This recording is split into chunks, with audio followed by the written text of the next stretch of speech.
uncertainty aware state of charge estimation for lithium ion battery using deep learning models. So this is the content of the presentation. First, I will start with the introduction and motivation. What are our major contribution? What are the pre-processing step and which data set we have used? Which models we have employed? What do I mean by uncertainty modeling? The experimental setup that we have used, the result, conclusion, and then the references. So lithium ion batteries are very popular now due to features such as high energy density, longer lifespan, lower self-discharge rate. But there are also certain factors such as temperature, overcharging, and over-discharging that reduces its lifespan, which can lead to unreliable performance.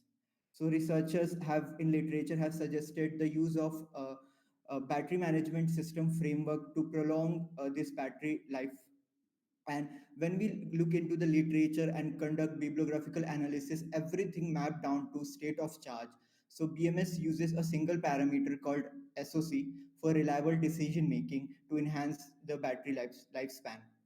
So now this area has been penetrated by machine learning techniques due to data availabilities, and we call this method as data driven method. So what we are trying here is we are proposing a data-driven model. We are leveraging the power of LSTM GRU attention. So we made a hybrid machine learning technique for SOC estimation. Then we are performing uncertainty analysis using prediction interval convergence probability and prediction interval normalized average width. And then we have also performed feature optimization for optimum learning and reducing computational overhead, because at the end of this we are planning to deploy this battery management system uh, at IoT in an IoT framework. So for this, we have used a publicly available data set from Mendeley data.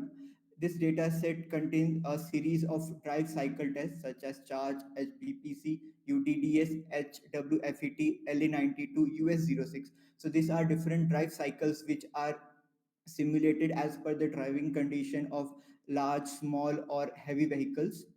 And it is performed under six different temperature, that is -20, -10, 0, 10, 25, and 40 degrees Celsius.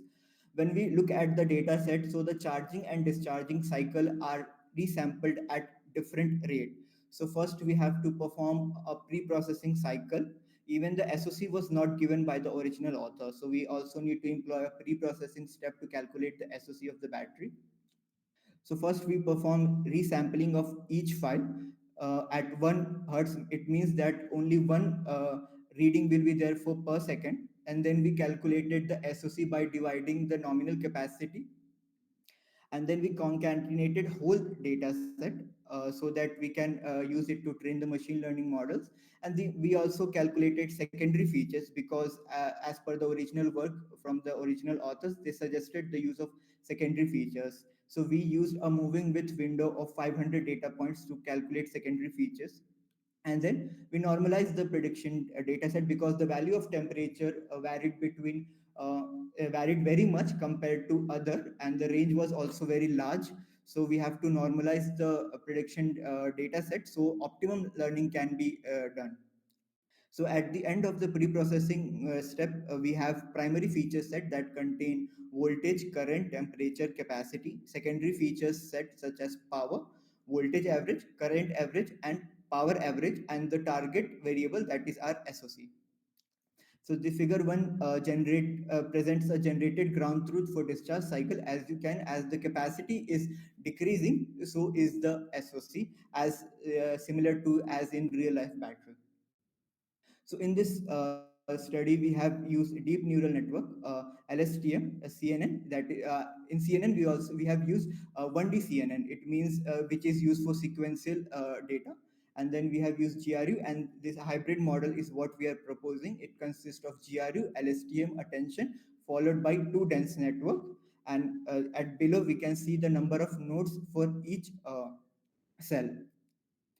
So in traditional model performance, what we use MSC score, MAP score, R2 square score, but it quantifies the error present in the model. But what about the predictions of each values? For that, we perform uncertainty analysis using something known as prediction interval. So in prediction interval, we estimate a range in which the ground truth will lie. And this is very useful if we want to deploy machine learning models for real life scenarios, because we can present a range between which the value will lie, and we can ask the algorithm, so if the value is between this range, so you have to execute this a case or b case. And the lower and upper range can be calculated using mean and standard deviation of error outputted by the machine learning on training or validation data set. This upper and lower bound also use something known as probability of score in Gaussian distribution, which is nothing more than a fixed value indicating the range of error that we are allowing the uncertainty model to have. Based on a prediction interval, we can also calculate two metrics, that is prediction interval convergence in probability PICP and prediction interval normalized average with PINAW. So PICP present how many predictions were accurate and the ground truth lie between the lower and upper bound generated by the uncertainty model. If the ground truth lies between this upper and lower bound, so we will get a score 1, else it will be 0, and then we average this number.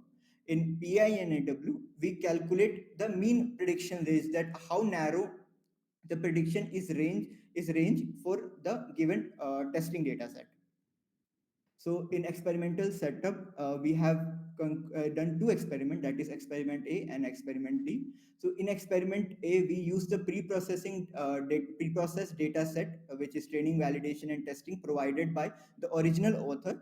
In this, they have used a temperature range between -10 and 25 degrees Celsius. So they have not used every temperature data that was available. And in experiment B, we have concatenated all the other available data set with the in which was in experiment A, and we also utilize primary as well as secondary data set. And also we have performed a data reduction test to see the robustness of the model. We deploy this model on a Tesla V100 32 GB single GPU system using NVIDIA DGX servers with a Linux-based operating system. And this each model was trained for 500 training epoch with a stopping criteria of 50 epoch. So in experiment A, the proposed model attained the best performance in 134 epoch only. It means that at 134 the stopping criteria triggered, and in for the training, validation, and testing, it was the best model. The only model which compared near to it was GRU. As shown in figure 3, the training and the validation graph are very near to each other, so it's indicating there was no biasing in the model, and the optimal model was achieved at 84 epoch, which was used for further analysis.